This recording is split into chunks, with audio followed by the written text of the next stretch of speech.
you cut me too deep. I think I'm dying here, man.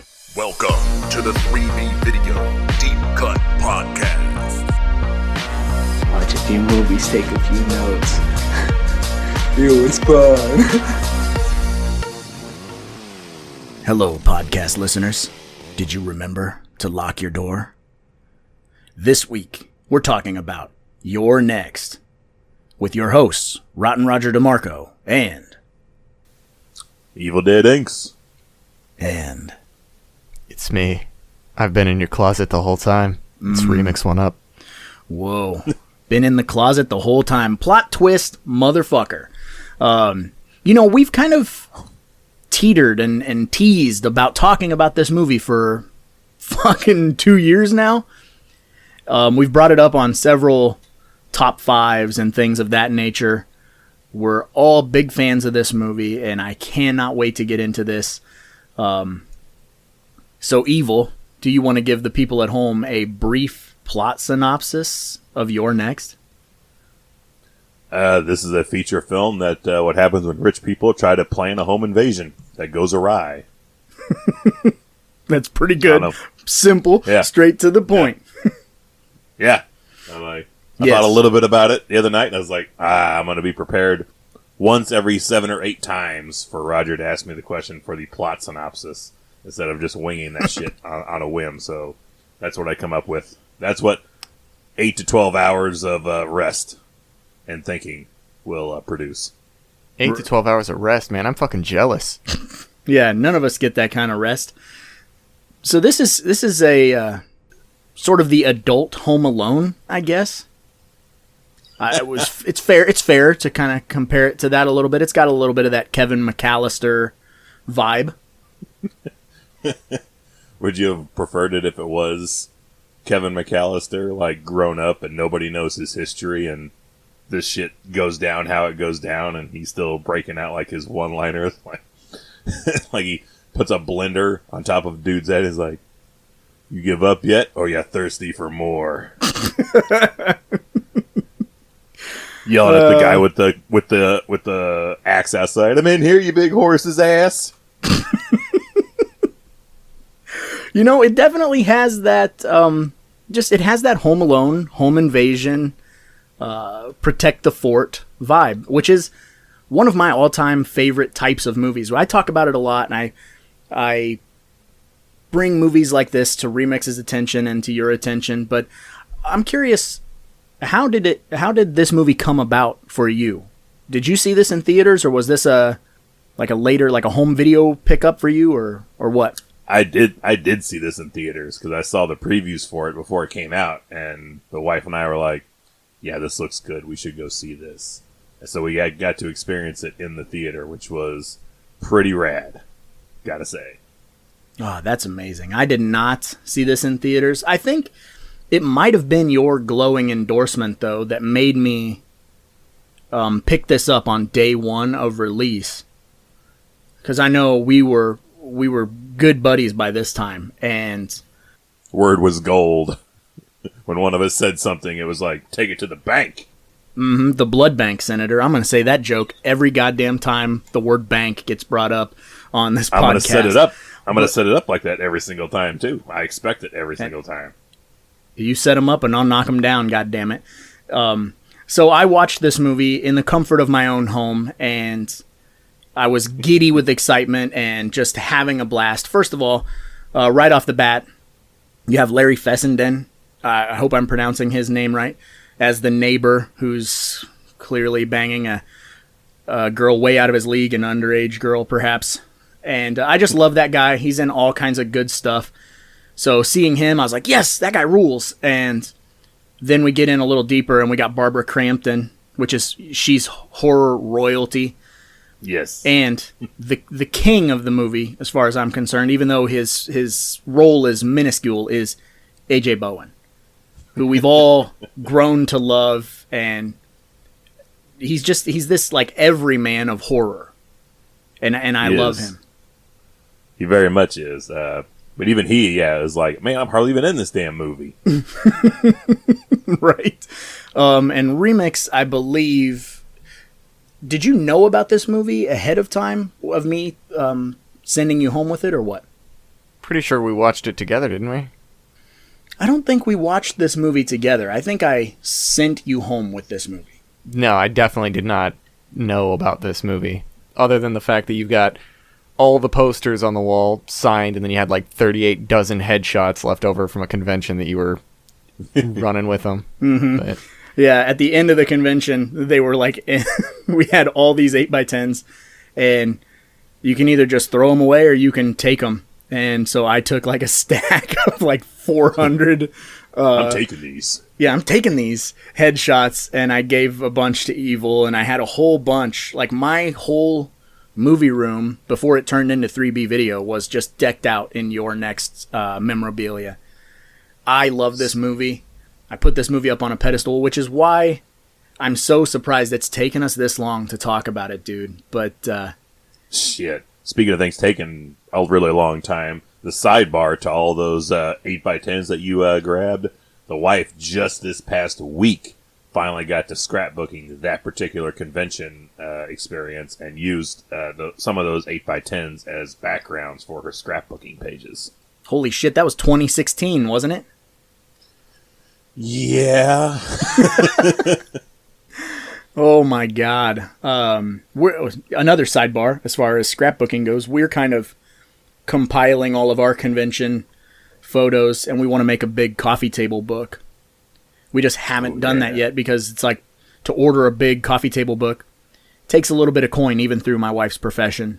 So we just haven't done it yet, but I can't wait to actually have that so I can just flip through it as opposed to scrolling through Facebook for fucking hours trying to find photos. Right.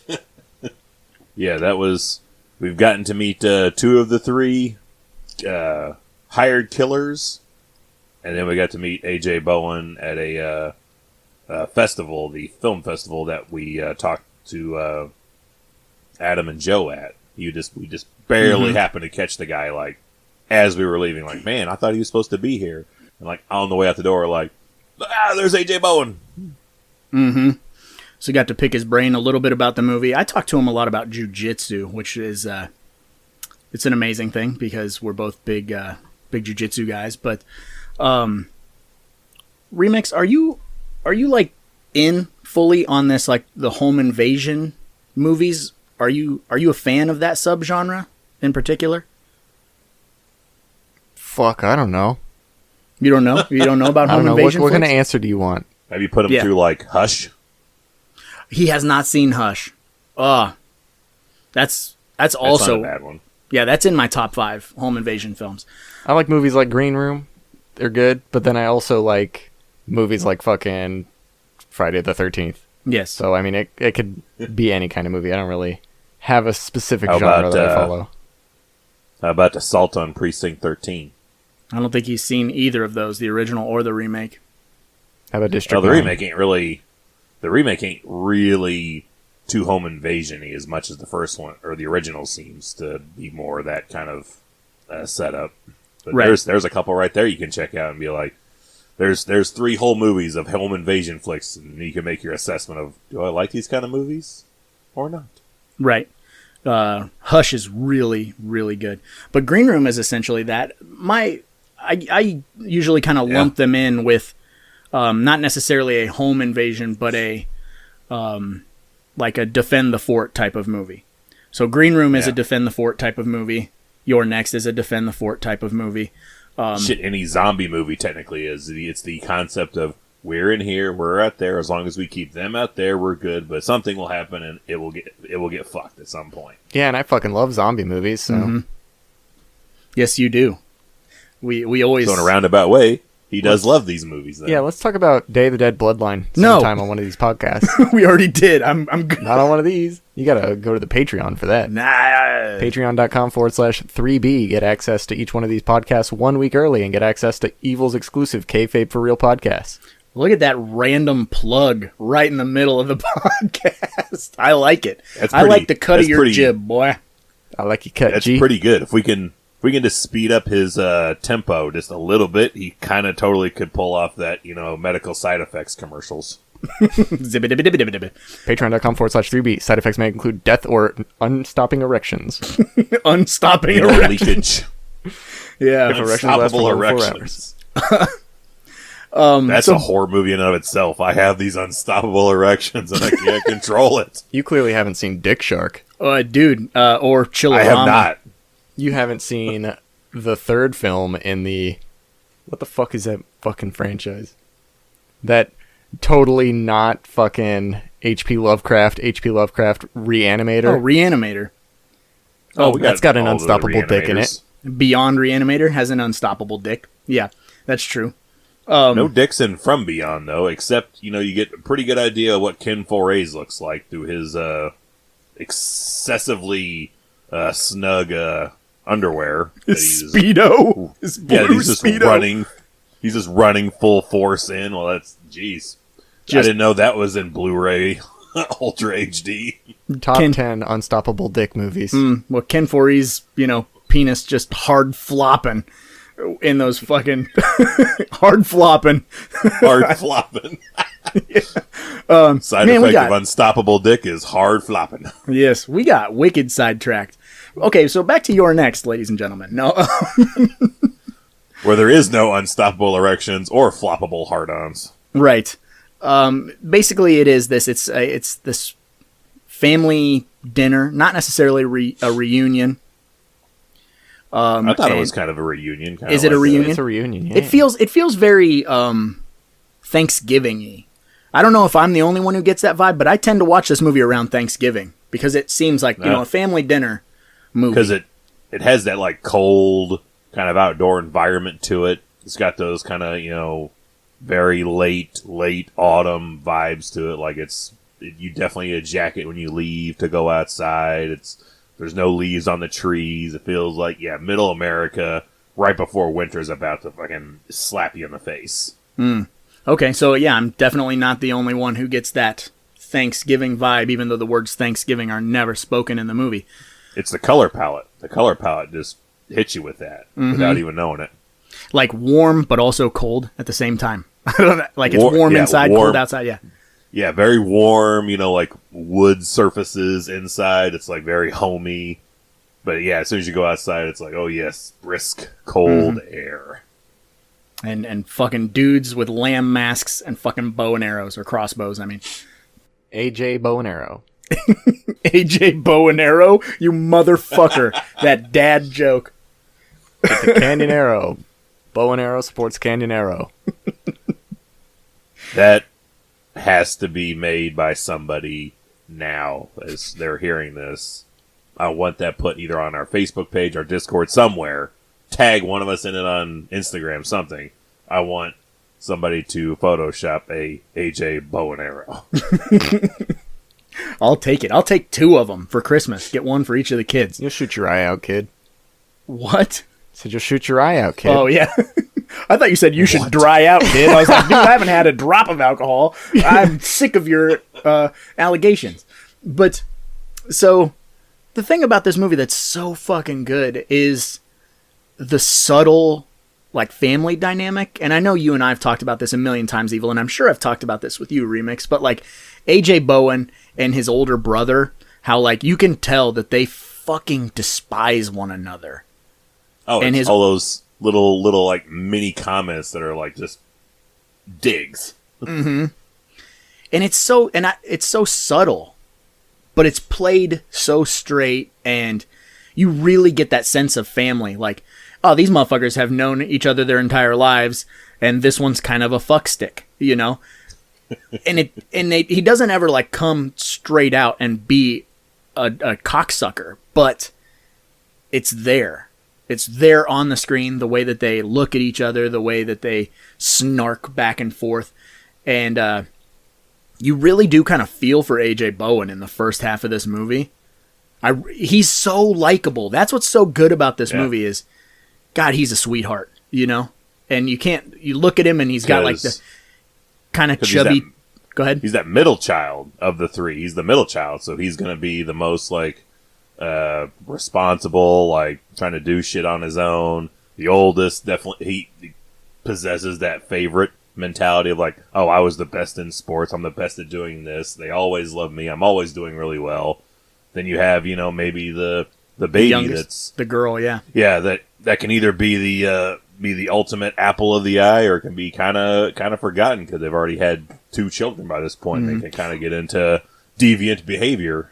Well, and she also says, you know, you guys never give me credit for anything. I'm the fastest, like in that one scene, which, if you've seen this movie, it won't spoil anything for you, but I mean, it's all of that stuff that warrants a second viewing. Like when you watch this movie the first time, you aren't noticing the manipulative behavior of AJ Bowen and he's like, he's moving the chess pieces. Him and his other brother, I want to say Alex. Is that his name? With the other bad apple. I am always terrible on names. But it warrants a second viewing, because when you go back and you watch it, you're starting to see, you know, oh hey, why don't you go upstairs and lay down? Oh hey, why don't you make the run for it? Like, you do this, you do that. Like he's like thinning them out. And when you watch it that first time, you're just like, yeah, like you're just going for that ride.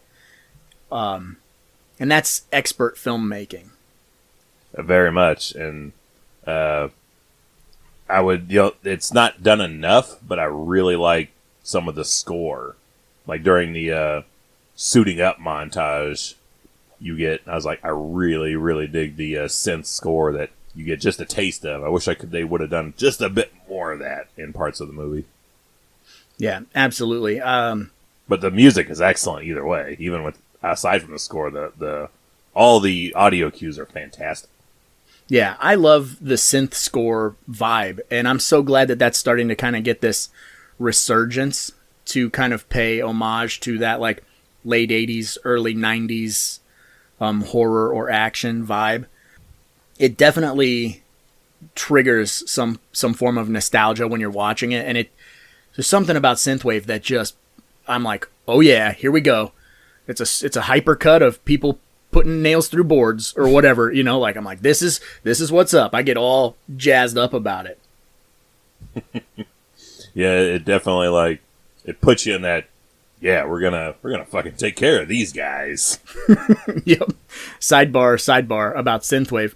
Mr. Remix sent me a Snapchat yesterday that he found a cassette tape in his house randomly filled with synthwave. A bright red cassette tape with Galaxy written on it. It's fucking behind one of the floorboards. Like it was a loose. Move it aside, and there's a skull down there in this Galaxy synthwave.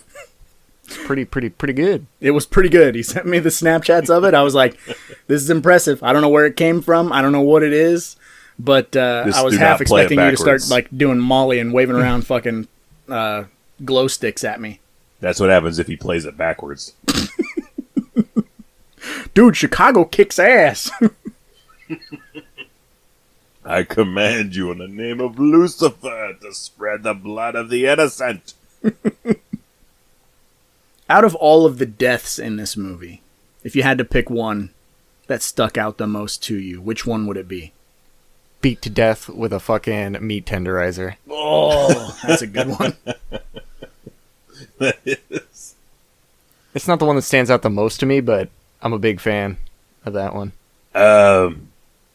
I would probably go with that one from my first viewing, but in viewing since then, since the wife actually, since those guys came to a convention, the wife got pretty close with one of them. I feel like a shit for blanking on his name too. Elsie Holt? No, not Elsie. Lane Hughes. Lane, yes. I was so close to saying Blaine, but it's like, that's definitely not it. It's definitely at least one letter more than it needs to be. That's a jerk's name. Blaine is a jerk's name. That's a major appliance. But, yeah, Lane Hughes, actually, like, exchanged numbers. She occasionally, messages back and forth, how you doing, stuff like that. And she asked, because she's like, she really enjoys the kill where he comes in from behind the dad and just slits his throat. Mm-hmm. And he has earbuds in, and I can't remember what she said it was, but she asked, like, were you listening to, like, actual music then? And I believe he was listening to something, and he did get, like, chastised by that actor the first time they took that take, and he's like, don't pull my fucking hair that hard ever again. Wah! That's also one of my favorite scenes in the movie, because I love how nonchalantly he takes his earbud out and says, you saying something? Like, Yeah. like, he just fucking cold-blooded iced a dude. You saying something? Like, it's gangster shit. He has that same demeanor later on when the youngest brother wants the bow and arrow or the crossbow, and he's just like, shh, you even know how to use that thing? Mm-hmm. Yeah, he's super, like, chill. I hate to be the guy who just fucking goes after the low-hanging fruit in the movie, but it's got to be the blender for me, man. Blender would be my first viewing choice. Right. God damn, that's some gangster shit. That is just fucking... Just the look on his face when he's getting it. He's got that Elvis snarl on his lip, like, oh, thank you. Where's he? He's dead. Killed him with a blender, or whatever the fucking line of dialogue is. That's great dialogue too. It's like, it's like a knife in her head. It's like a blender on his. Mm-hmm. Oh, cool. We didn't know you were gonna be like this. Well, that's like, you're really good at killing people. Mm-hmm. Fucking ice cold. Well, okay. So here, let me ask both of you, since we're kind of, known for slightly injecting a little bit of reality into these films. After A.J. Bowen goes full-blown Menendez brother, and this whole thing transpires, do you really believe A.J. Bowen when he's saying, you were supposed to just be the witness? Like, is he, like, coming from a place of, like, he does love Erin, or was he, did he just start a relationship with her in school because she was this kind of naive young girl and he thought that she couldn't handle herself and she could just, be another victim, or was she just supposed to be the witness for real? I feel he's genuine in the point of, if she survives, cool, because then, we have this witness, and that would totally work out in our favor. But he's like, if something were to happen, something were to happen. How about you, Remix? What do you think about this whole spiel? Well, he's a bit of a pathetic person. I feel like his whole thing is he was reaching the entire time, so he wanted her to be alive because she was willing to settle for a pathetic person like himself. No, he is kind of... Look at you, man. This is only bad you're gonna get, man. You better cling to it. Well, he is... That's interesting. And I never really, because he's so likable and lovable, and, he's got that, kind of cherub-like demeanor, because he's kind of like that little pudgy, sweet guy. But if you analyze that performance a little bit, he gets ultra salty really quickly when his brother is giving him a hard time. He's very defensive about, the family and things. You can tell he's jaded. So maybe he is. Maybe he is just kind of a fucking, wet blanket puss that feels like he's got shit on his entire life. And so he's,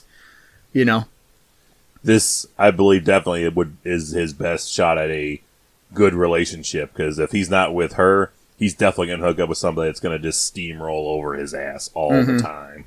Yeah.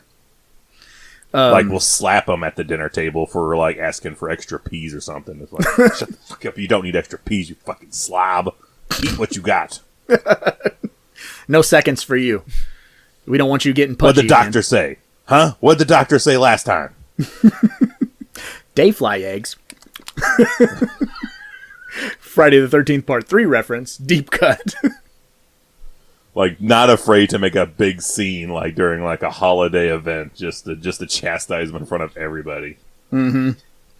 Also, speaking of a big scene at a holiday event, that when they're first sitting down to dinner, it's important to note that the youngest daughter, her boyfriend, the documentary filmmaker is played by Ty West, who is, the director of stuff like Innkeepers and House of the Devil.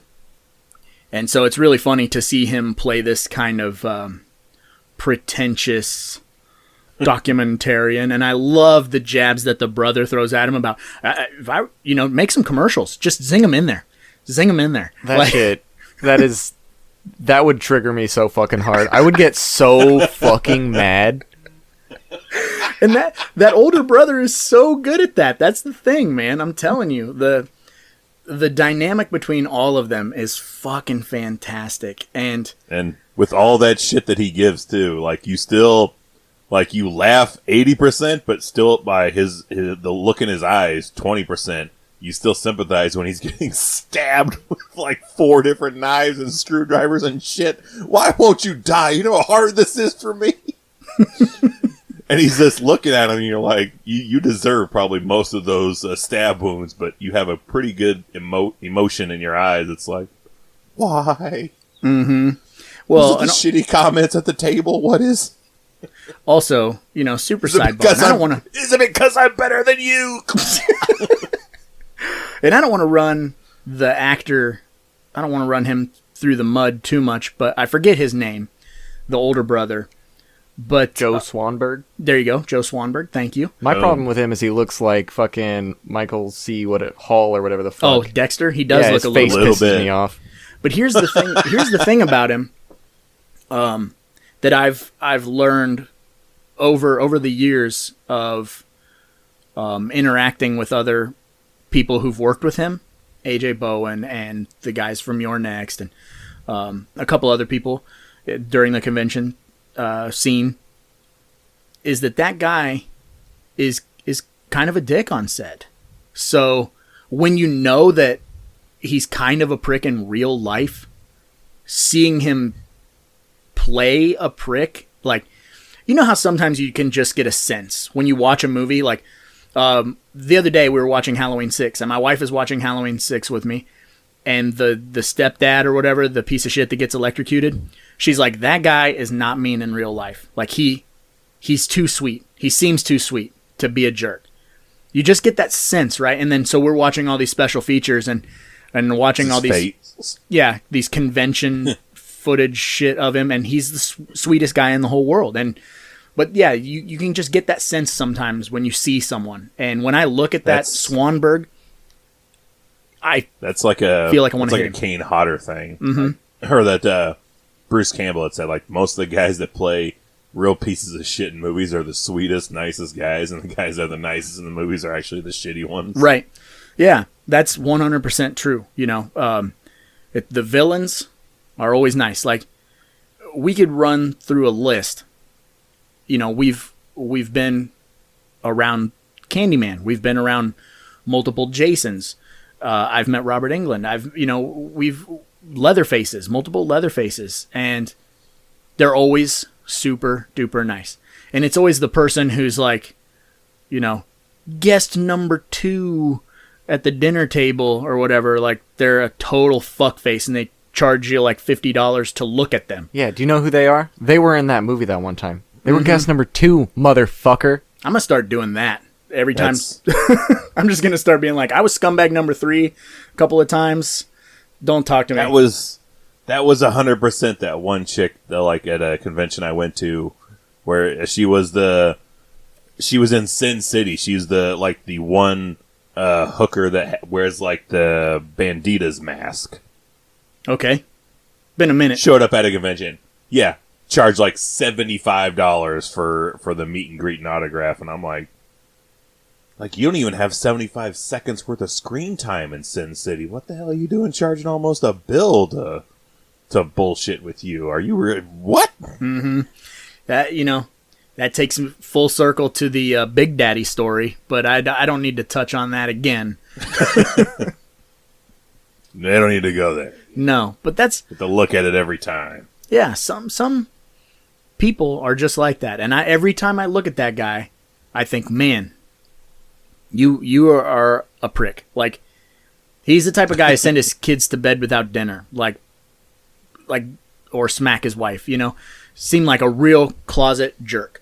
And then when we met AJ Bowen, I don't think he would go that far. You I feel he's the type of guy that would totally have those shitty comments that would remark on like when he goes to his spouse's family's house for like dinner that night, like, it was all right. Turkey was, kind of dry, but I mean, what do you expect when you buy that cheap ass turkey? So you think he's really the guy from the movie? Yeah, 100%. Like, he is that guy. Like, fairly decent, but you get him in situations where it's like, this is definitely not the place for a comment like that. He will have the comment like that. Mm-hmm. Real shitty to his waitresses. Oh yeah, he doesn't tip. Yeah. He doesn't tip. He does the entourage thing where he leaves an autographed copy of You're Next as the tip. Oh yeah, that's bullshit. That's a Jeremy Piven stab, right? Yes, it is. Jeremy Piven's a dickwad. Like a $500 or $800 tab somewhere, and he left an autographed copy of Entourage Season 1. I'm saving you $75, all right? I like that he carries that shit around with him. Like, I got multiple copies of Entourage on DVD. I'm just going to sign this and get shit for it. I'm Jeremy Piven, goddammit. Maybe he had just done an appearance and then, went somewhere to eat afterwards and had his fucking man purse filled with... He had a backpack full of them because nobody fucking bought them. Right. It's a satchel. It's a purse. Indiana Jones wears one, it's a satchel. Well, when Indiana Jones wears one, it's a satchel. When anyone else wears one, it's a purse. No one else is as manly as Indiana Jones. See where we are? We're talking about Indiana Jones, and we're supposed to be talking about You're Next. Welcome to the Deep Cut Podcast, ladies and gentlemen. This is what they want. This is what the people want. Right. Okay, so what do you think AJ Bowen tastes like? Just kidding. I was waiting for the proper opportunity to do that. I was like, what do you think that dinner tasted like? Because it was like all rolls and green beans. I don't know what the meat was. In the last the fucking Gremlins podcast, we had to go talk about what the Gremlins taste like. There's nothing in this movie that I'm like, I wonder what that tastes like. But you think that the rolls were sweet or savory? Like Hawaiian rolls or like buttered rolls? Buttered. Yeah, they're they did buttered. Look like buttered rolls. They don't. If they were sweet, they don't eat If Hawaiian they were rolls. sweet, that oldest brother would comment on like, these Hawaiian rolls. Where'd you get these from? Walmart. Yeah, these Hy-Vee. Figured. Yeah, you don't go to the market and get the stuff to make all this yourself. You buy these. What's that term? Pre-made? Is that, or frozen? Is that what these people do? I like to take my AJ bow and arrow and hunt my own turkey. Or hunt my own biscuits. Yeah. And whatever you do, I was like, eat this turkey, as is. You're not putting any seasonings or anything on it. That just ruins the taste of this turkey. I'm going to kill you. He's the kind of guy that doesn't give you salt and pepper. He's like, I cooked it the way it needs to be eaten. Yeah. So Remix. Exactly. I did have to double back on this because you brought up the penis thing from... Why are we doubling back on the penis? Well, because you brought up Reanimator, right? So I wanted to... You know who Barbara Crampton is, the mom in You're Next, correct? I'm looking her up right now. You looking her up? You want me to just tell you? She's the girl in the first Reanimator who gets eaten out by the severed head. She's the lead's love interest. Wow, I had no idea. You had no idea. Oh, man. And you know what's funny is she almost looks exactly the same. She does not age. When you wrap up recording today, clear the house out and have him on Shudder right now. You can watch From Beyond. On Shudder. Not our sponsors yet. She's got some wonderful attire in that film. I'll just let him borrow From Beyond because he gets a kick out of these Lovecraft movies, but they, even if they have Jeffrey Combs and Barbara Crampton, which seems like all Lovecraft movies do, but I think he'll really dig From Beyond. I think that'll be one he'll want to come back and want to be on us for doing a show about that one. Yeah. I'm ready to do one on From Beyond. That's an awesome, awesome movie that I just discovered within the last 5 years. Mm-hmm. And then you sent me home with it, and it blew my mind. Yeah. I love that movie. We're getting close to the end of the 40-minute mark, so we definitely got super duper sidetracked. Might as well to give the end of the 40-minute mark. We're not even at the 40-minute mark. What are you talking We're about? getting to the 40-minute mark is what There I'm you saying. go. That's what Yeah. I'm saying. So- Like the So we can give our 36-minute final mark. thoughts on the movie before we move into the next segments. So, Remix, do you want to start with your final thoughts on this movie? Because I didn't give you much time to talk because I'm a dickhead. I didn't give this movie nearly as much credit going into it. When I first watched it, I sat down, had my arms crossed. I was like, this is going to be a stupid fucking bullshit movie. I don't know why I thought that. But going into it, I was just not willing to accept it. Like, 15 minutes in, I was completely fucking set in for the rest of the movie. It is immediately engrossing, especially with that introductory scene where they do that little tiny 2-man squad wipe. I love it. It deserves to be watched. Don't go into it arms crossed like I did. Okay, I'll go next and then I'll let you close it out, Evil. I really don't know how else to say it other than this is probably the best home invasion horror film I've ever seen. I know I did a top 5 and I can't remember where I put this, but I'm feeling like I put this at number 1. If I didn't, shame on me. It's really creative. It's what horror needed whenever this movie came out. What did this come out? 2013? 2011. You know, look at the state of horror in 2011. I know that we bring that up a lot. But horror hits these lulls. Like we had the Hostel, we had the torture porn 2000s, you know, where we went through every Halloween we had a new Saw, and it was just like gross.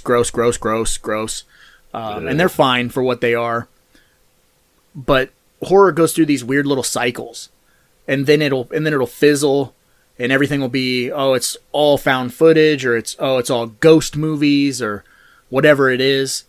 And this movie took me by complete surprise because it was like, holy shit, we're back to slasher formula. We're back to, it's a hybrid of horror comedy, even though it's not labeled as a horror comedy because the situation is terrifying, but the dialogue is so fucking funny sometimes. And it has that very, like, on the edge vibe, that Adam Green almost vibe, you know, like, these characters are hilarious, but the circumstances are dire. And I gravitate They always towards... play it straight. Say what? They always still play it straight, even for whatever the situation is. Like, even if it is a goofy thing, they just play it straight, so it never comes off that as cheesy. It comes off more genuine. Yeah, absolutely. And I needed this movie. Horror needed this movie, and I'll never not sing the praises for this movie. I just have a blast with it, and I feel like anyone who hasn't seen it, please just give it a shot, because you'll be like Remix. You'll be like, you'll be apprehensive at first, but just give it a few minutes. Let your guard down. I mean, you're like 5 minutes into the movie, I think, before even the title card, you've got a pair of tits and 2 dead bodies. So if that doesn't suck you in that first 5 minutes, I don't know what else to do for you. But my final thoughts are it's fantastic and it deserves your time. Before Evil gets into it, do you know what other really good horror comedy comes out in 2011? 2011. I don't know what came out. Cabin in the Woods. Another staple in 3B video for The sure. Anton Yelkin, what is it, Fright Night? Yeah. I like the Anton Yelkin Fright Night. I'll probably die on that hill. I'll get overrun. I might be one of those wheels. Right? I know a lot of people don't like it, man. I have a fun time with it, but Fright Night, the original Fright Night, it is not, but it's still fun. I'll have to give it another shot. I gave it one shot and I was like, yeah. Maybe it'll be different when I give it another whirl. One of these days I'll give it a second go around and see how I feel twice. I feel like anything that I have that vibe on, I have to give it the 3-try method, the Exorcist Part 3 try method. And they're like, if I don't like it, yep, still don't like it. And then it's like, okay, it's official. It's not going to be for me. I just think you should just call it the Exorcist 3-try. Because you do give it 3 tries, and it's a play on words. Da-dun-touch. And I did give Exorcist 3 tries. Roger was insistent I give that movie another try. I watched it once. I was like, I don't care for this. Then I bought it like a $5 copy of it. So I was like, all right, I'm going to do it again because I'm going to do it again. And I was like, yeah, I'm not digging this. And then Joe Bob covered it during the last season of Last Drive-In. I was like, if there's any chance it has of being like selling me on digging this movie, this is it. And I got done. I was like, yeah, I just don't think Exorcist 3 is going to be for me, man. That's all good. Like I said before, everybody has their own flavor of popcorn that they love. And we try not to fault people for, what they like or what they don't like, because it's all subjective. And there's enough bullshit hate out there. And the horror community needs some fucking unity and needs some love. So it's like, if you think Scream is the best thing in the fucking world, you guys have at it. You might have been born in 96. You might be a young pup in the horror game. So that's your bread and butter. But for guys like Evil and I, excluding like the big boys, the heavy hitters, there's a lot of weird oddball flicks that we grew up on, that we preach about a lot, that are kind of our Mount Rushmore of horror, I suppose. Speaking of Scream 4 came out in 2011 as well. Gee, good God. That's okay. That's all right. That's okay. We don't have to talk about that one.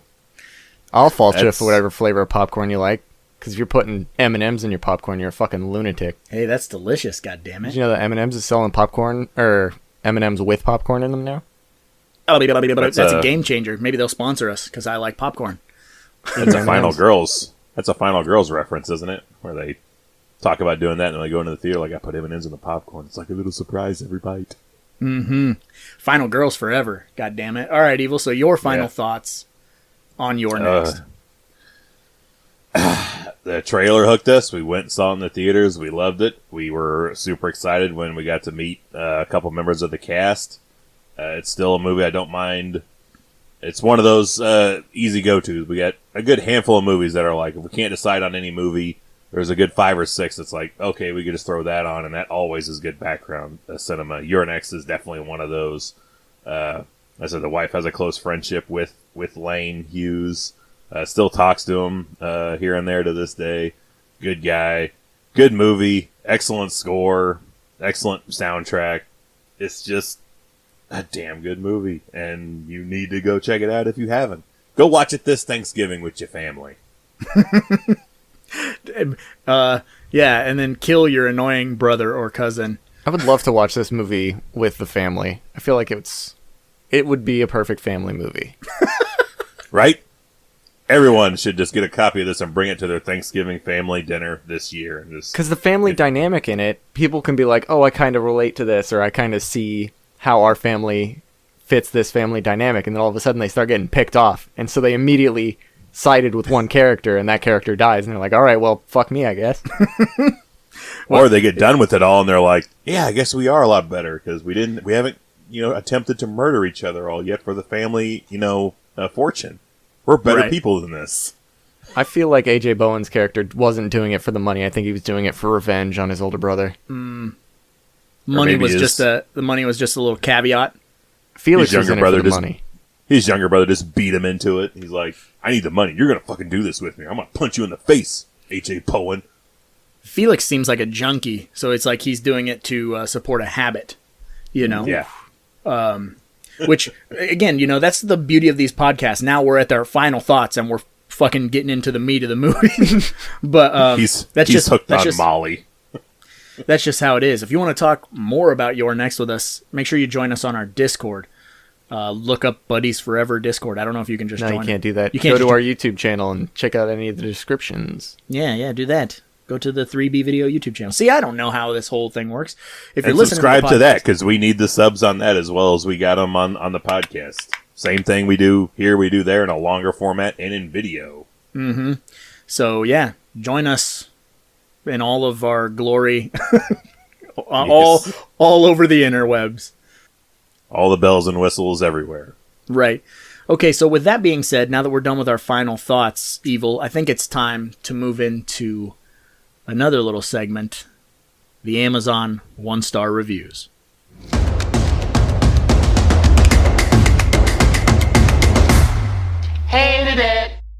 Alrighty. Well, I got a couple of this one. They're all fairly short, but I did get a couple, and it's funny because we decided on doing this movie, and I immediately, like a week ago, was like, all right, I'm going to get all my 1-stars taken care of, so I have that done. And then literally, like 3 days later, I'm like, I forgot entirely what movie we were covering, and went to my 1-stars, but like, I'm sure the 1-stars will jog my memory, and not a damn one of them. Wow.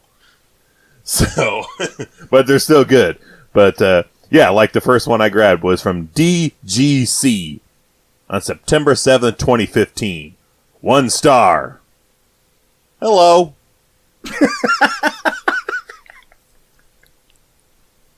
Hello. I feel like that was a child that put that one in. Hello. I don't know how this works. Dad! Trying to watch this movie. Next up, I love this username. This is from You Going to Jail. All he wanted was a Pepsi. Just one Pepsi, and she wouldn't give it to me. But this is on August 8th, 2020, so just a short while ago, this gentleman, I'm assuming, maybe wrote this review. 1 star. I did not order this movie. I don't do scary movies. The infamous I did not order this. But at least he put a little bit extra in there going, I just don't like scary movies. Not for You're me. going to jail because I don't like scary movies. Don't go down that road. And on literally the next one underneath that review is from another awesome name. This is from We Lily Be Damned. We what? We Lily what? We Lily Be Damned. All right. It's a punk name, punk band name. Yeah. We are Willie Be Damned. On July 11th, 2018. 1 star. Ew. Horrible movie. Low budget. Like my neighbor's 12-year-old made it. What? Jesus, that's harsh. But also, kudos on that fucking Ernest impression. Holy shit. But nothing about this screams 12-year-old production value. This ain't your nephew's movie, son. This ain't Home Alone, bitch. Next up, we got Le Timothy Cassell. Le on Timothy? October... Yeah, Le Timothy. Le Timothy. Maybe I should try French with this entire review. I'm gonna do French kind of accent for this entire review that Le Timothy on October 7th, 2015. I don't know about that. Boo! I believe what That was you a meant great to say French boo. was le boo. Le boo. Le boo on you. Scare the hell out of you. Yeah, I'm gonna scare the hell out of you. Fucking Stephen King. But luckily, Bridget Boyer on April 7th, 2015, 1 star, had a little bit more to say than Le Timothy. Bridget says, 1 star. Not good. Not good. Not good.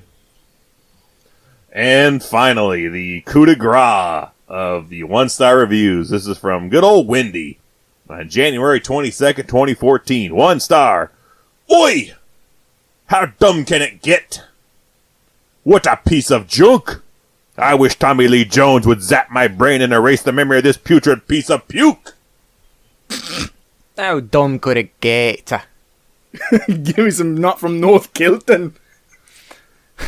I kind of have to and start with, Oi! How dumb can this get? Can Tommy Lee Jones zap me in the noggin? Take this memory away from me. You're a big fucker. Bet you're a boxer. They didn't even say Men in Black Deep Cut. What a bunch of assholes. Yeah, those fuckers. They don't understand how deep cuts work, man. So that was your final one? That was the last one. Like I said, there weren't many for your next. It was kind of slim pickings, and they were either the 1 stars I could find were either 48, pages long of an entire synopsis of the entire film, or, these little snippets here that I thought, these are better. Well, now that we're done with I know we don't do this here, but I just want to throw in one trailer comment by Red Fox Titan 6 years ago. Them furries. Ooh, say it like people. Red Fox. You're going to have to read that again. Yeah. What'd you say, Evil? I was like, you got to say that in Red Fox tone then, if it's from Red Fox. He doesn't know who Red Fox is. I don't know who Red Fox is. You don't know who Red Fox is? Them furries killing people. Them furries killing people. That sounds totally like what Red Fox would say about the movie, too. With that How you like your next, Red? Like, them furries, they're killing people. With that being said, we are done with our Amazon 1-star reviews, which can only mean one thing. Evil, what's that mean? I think that means it's time. Time to play the game. Time to play the game. Time to play the game. It's time to play the game. And how you play it, it's all about that, and you're next, and I can't take it. Editing your next and I can't take it. Oh, woo, that's good shit. All right. Lemmy is... Trick question. What is it? Who would win in a fight, Lemmy or God? Lemmy. Trick question. Lemmy is God. Lemmy is God. Airheads reference. Motherfucking deep cut. For the old folks in the back who know about Airheads. That's actually a sidebar to that. That's actually one of Fembot's favorite flicks that I try to throw on when she comes out to visit. Is she's a big fan of Airheads. It's fucking phenomenal. You look like half a butt puppet, which is what I use for every negative comment we ever get. Well, those long-haired buttholes. This is a soggy dream come true. I'm gonna gouge out your eyeballs. On no snare drum. I ain't farting. I'm gonna gouge out your eyeballs with my dick. God damn it. See, we went down that rabbit hole, but it is time to play the game, which we've laid out the rules. Everybody knows the rules. You don't know the rules. Scream reference, deep cut. For how we play this game, who wants to go first this week? I can get it because I already know what mine is. All right, what do you got? The fucking screwdriver that gets stabbed into the oldest brother when he runs out of knives. That's pretty good. I like that. You just have like a screwdriver sitting on the shelf back there, kind of caked in blood, and people ask you what it's... It's just a little bit of blood, and I want the screenshot of with him stabbing him with it, and I want like the wording underneath it. You know how hard this is for me? Nice. Do you want to go next, Remix, or do you want me to go? Well, you kind of stole mine, so I'll let you go. I'll try to figure out one for myself. All right. Mine's an oddball. It's plain and simple. I want the soda bottle of piss that's in the closet. The neckbeard nest. Yeah. I want the bottle of piss. And then I could just have that sitting in the video store, and then someone would be like, why do you have a bottle of piss? I'd be like, well, it's not real piss, for one. What if it is? What if that's Lane Hughes' genuine piss? Genuine urine. Well, urine. Or as referenced last night, it's love piss. Love piss. I don't want to see that. I could clone him then, probably, couldn't I? And I could also tell what his diet was like. But I just think that would be a really weird, unique thing to have. Call up a scientist and be like, I have this gentleman's piss. Could we clone him off this? Yes. There's got to be some sort of mitochondrial DNA in there. I don't know where I pulled that word out of nowhere. Mitochondrial DNA is the powerhouse of the cell. There you go. It is. That's impressive. I was like, whoa, where'd that one come from? Forensic Files. A little bit of Jurassic Park. I don't know. You're getting that shit in your sleep while you're sleeping, and that's on, and that's just like you're subconsciously picking that stuff up. Mm-hmm. Yeah, I know all about that stuff. Picking it up through osmosis. Mm-hmm. So, Remix, did you come up with a prop yet? Well, see, If I could have anything out of this movie, it would obviously be one of the masks, but we can't choose that because it's so iconic. But I already own one of the masks, and it's in the video store. So if you watch the YouTube, you might be able to see it in the background of every single video. But that's true. It's I got to pick something, going with that meat tenderizer. Fucking blood-laden meat tenderizer. Put that on the chopping block in the kitchen, just fucking leave it there. I'm really surprised no one picked, like, a board with nails in it. I really thought about that, but I was it. like, my fucking house is already covered in boards with nails. To it.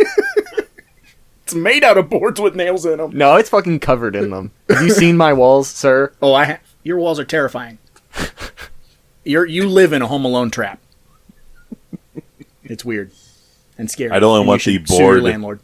I'd only want the board with a nail in it if it came with the boot still stuck in it. Excellent. I was thinking, where's the foot? Oh my god, we hit a boot. Scary movie reference. Deep cut. You never know where these deep cuts are coming from. Left field, motherfucker. Wow, we hit Scream and Scary Movie. Mm-hmm. That's what we do.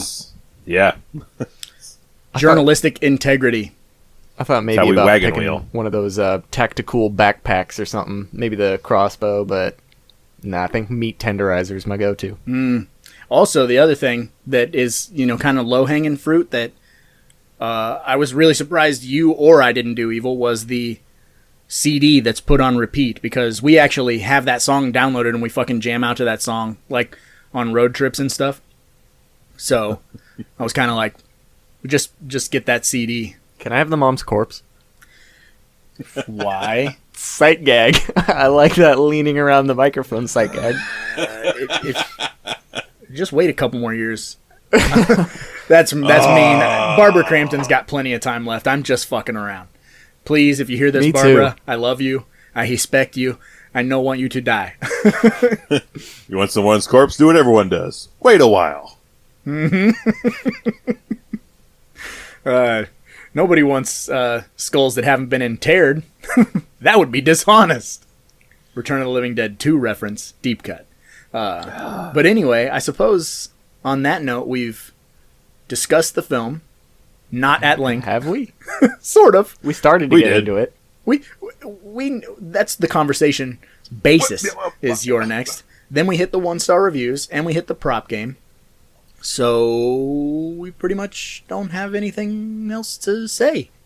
Nobody comes here, I think, and they're undecided on watching Your Next necessarily.